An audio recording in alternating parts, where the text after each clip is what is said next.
Hello everybody, welcome back to the channel. Today I'm going to be rating the top 10 sparking units in the game. I'm going to be kind of using the tier list, but not really because I don't fully agree with it, and there's going to be some gameplay in the background. So let's just get right into it. Remember to like and sub. Okay, so controversially, I would think, at number 10, I have put Super Saiyan Bardock, and I know a lot of people aren't going to agree with me on this one, but hear me out a little bit. Now, with Bardock, the main reason why everybody ranks him so highly is because he has these incredible crit buffs which he gives to Super Saiyans, blah blah blah blah blah. The main phrase there though is Super Saiyans.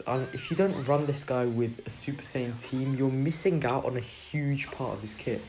And the only really good Super Saiyan that isn't a transforming unit right now, I would say, is Gogeta.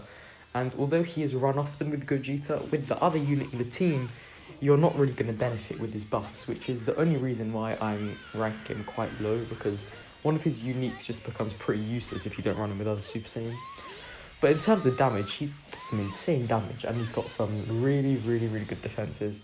It's a recurring theme with these zenkai units. Most of the top 10 is made up of zenkai units, not all of it though, impressively, for that one unit that isn't a zenkai. Yes, there's only one non-zenkai unit in the top 10. So yeah, that's why I've got Bardock at number 10. Let's move on to number 9. Another one which you guys may not be expecting, it's Demon King Piccolo at number 9. Now, some of you may think he should be higher, and probably a lot more of you would think that he should be lower. But here's why I've got him at number 9. Now, Demon King Piccolo, despite there being an LF Zenkai, he still holds his firm position as the yellow unit for regen. And he's probably the best unit for regen because he does some insane stuff. His main ability reduces your enemy's Dragon Balls. His strike attack is ridiculous, so much damage there. And overall, he's got a really good kit.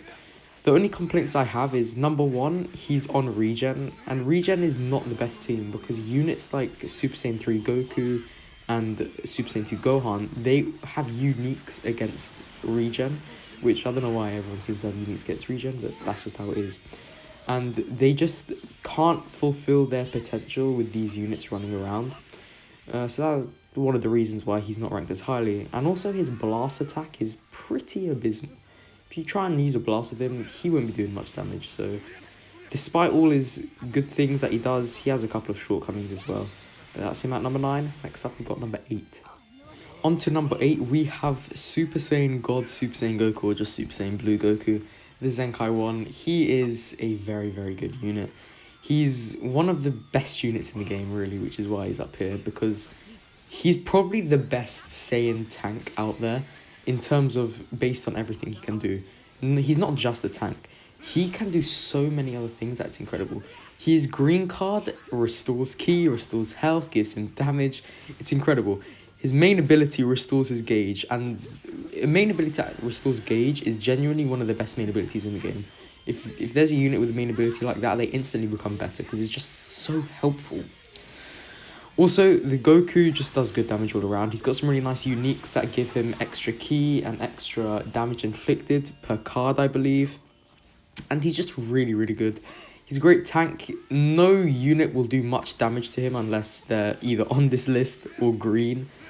And he's just the staple for God Key. If you're running a God Key team and he's not on your team, you're instantly going to have a harder time with it because he's just such a helpful tank, just such a helpful unit.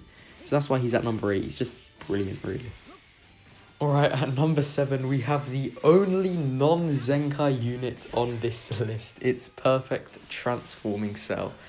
Now, name one thing that this cell can't do.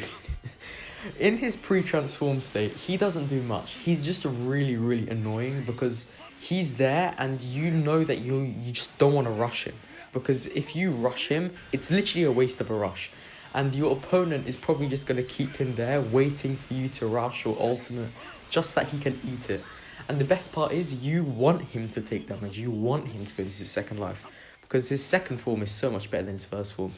He does really good blast damage. His strike damage is okay, but it could be better. His blue card does ridiculous damage. His green card is immobilized, I think, for any unit in the game, but I think some units are immune to it. And his main ability gives him a blue card. And A blue card with blast armor like he has is just instantly so much better than a blue card without blast armor. He's just such an annoying unit to fight against. Anytime you come up against him, you feel annoyed. You don't want to fight him. So that's why he's at number 7. He's better than a couple of Zenkai units, as you can see, but sometimes Zenkai units are just much better than non-Zenkai units, as you will see. Next up is the new legendary finish Zenkai that we just got. It's Super Saiyan 3 Goku. Now, this guy was a meme for the longest time. I remember when everyone just made memes and jokes out of him because he was utterly trash when he first came out. I don't know what they were smoking when they decided to make this unit, but he was horrible. His green card didn't counter everything. He did no damage. His uniques were pretty much a joke. But they fixed pretty much everything about this unit and they've made him really good again. And it's what he deserves to be. He's got really good strike damage, really good blast damage. For some reason, he's got really high defenses as well. His defense is just really, really good. And his green card is probably one of the best in the game because it's so easy to use. Unlike, say, Super Saiyan Blue Gogeta's where you have to do it on a strike, it's so much easier when you have to do it on a blast. And you can combo onto anything, which is really good. Another underrated thing about him is that his blue card is actually a short animation.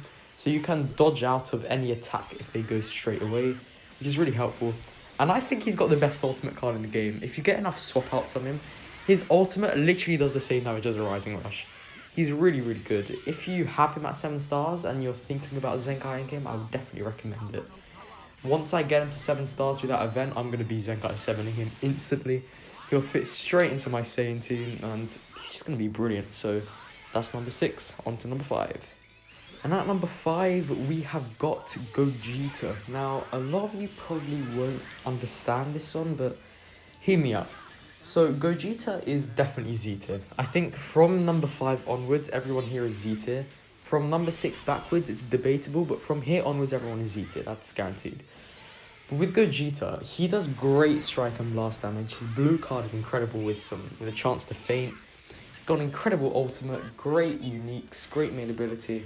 But the one thing that annoys me is his green card. Now, his green card is good. You can see in the gameplay that I've been doing, I think I landed it twice now. But the problem is it's so difficult to land. And if you get a green card in your rotation, you can't get rid of it. Unless you you counter them. If you're just attacking them, that's one slot that's going to be pointless. So it's a bit annoying. But also another thing that I don't really like about this Gogeta is that he doesn't really have a good team. Now, he's mainly on Fusions, but Fusion isn't really a team that's run. I see him on Saiyans paired with Bardock, but again, he's really dependent with those Super Saiyan buffs. But overall, apart from these few nitpicks that he's got, he's incredible. Like, he's genuinely one of the best units in the game. You could make a case for him being the best, but maybe he's not, and to me, he's definitely not. So moving on to number 4. Alright, so at number 4, I've decided to put Namek Goku ahead of Gogeta, and I'll explain why. Now, Namek Goku, probably, if there was to be a survey, like, as to who the most annoying character in the game would be, I would vote for Namek Goku. He is so annoying. His blue card just makes people want to, like, stand back with him. People backdash, they go back all the time. It's so annoying. They counter your tackles, because tackling is the only way to go for him, and he's really annoying. Post-transformation, he just does ridiculous damage. Pre-transformation, he doesn't do much, but then again, that's the same for most pre-transformation units. And he just fits so well on the Saiyan team. And not to mention, he's eligible for Zenkai buffs. He can get one from Bardock, and when you pair those Zenkai buffs, along with his crit buffs, oh my god.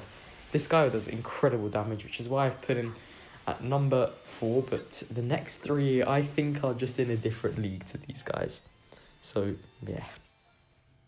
Okay, so this may make me look stupid, but I am going to put LF Super Saiyan 2 Gohan at number 3 in the rankings. And I have my reasoning for this. If you ask me, I think this Gohan really has fallen out of the meta. He used to be probably the best in the game when there weren't many blue units out to counter him. If you were to ask me now if he was the best, I wouldn't really say yes because of the amount of counters he has. Not to mention that Sun Family isn't really run that much anymore, and Hybrid Saiyans is barely run at all. But with units like that Super Saiyan 2 Zenkai Trunks, Namek Goku, Bardock, Vegito Blue still does a lot of damage to him. He's kind of just there now, and although he does do a crazy amount of blast damage, he's a bit underwhelming when it comes to strike. And his green card isn't that good, but he's an incredible last man standing unit. And I'm absolutely not saying that he's bad because, oh my god, he's nowhere near bad. He's insane. But I'm just trying to nitpick here. But if you ask me, I just wouldn't say that he's the best anymore. I think that the 2 units above him are just a little bit better than him now. And above Gohan at number 2, I've put Super Saiyan 3 Goku, and there's a lot of reasoning behind this. Number 1, this Goku, from start to finish, does stupid amounts of damage. His damage is absolutely mental. He does so much damage, whether it's strike or blast. He's got a really good green card, which reduces his cost and increases his strike damage. He literally just gets Keon swapping with a strike card just for existing. He gets so many damage buffs just for existing. He's so good, and a lot of people underrate him because they think, oh, Gohan is better, oh, 18 is better, which I think 18 may be better, hint. But yeah, he's just insane, and I think he's a bit better than Gohan because he not only fits on Sun Family, but he also fits on Saiyans. And I think Saiyans right now is a much better team than Sun Family, which is simply the one reason why I think he's better than Gohan. But I think you know who's coming up at number 1. And at number 1, we have the Queen of Dragon Ball Legends, 118. Now, I think the dev team have had no reason to make her so good. Nobody used her before as Zenkai. Nobody liked her. Nobody even remembered that she existed. And then they just released the world's most broken unit in a game. If balance changes existed, I'm sure she wouldn't have had just one balance change. She would have had 2 or 3 maybe, because she just does so much damage. She draws a green card upon swapping to increase her strike, right? So you're therefore forced to swap out. But if you swap out, she gets card draw speed and more damage. So you're forced to stay in. But if you stay in, you die, and if you swap out, you die. It's actually a paradox with her. You just have to hope that you have a red unit in rotation, because if you don't, she will melt absolutely everyone. Her blast damage isn't the best, but it doesn't even have to be, because she never draws blasts. Her green card converts all her blasts into strikes, so it's literally irrelevant if you get a blast card. Not to mention, she's just got an insanely good blue card, and her ult is probably the second hardest hitting in the game after LF Super Saiyan 3 Goku. So she is just absolutely ridiculous, man. But anyway, guys, thanks so much for watching. If you've stuck around to this long, please make sure to check out my other videos, support the channel. It means the world. I spent ages on these videos, so it really means a lot if you help me out. They'll be on the screen right now. Thanks so much, guys, and I'll see you in the next one.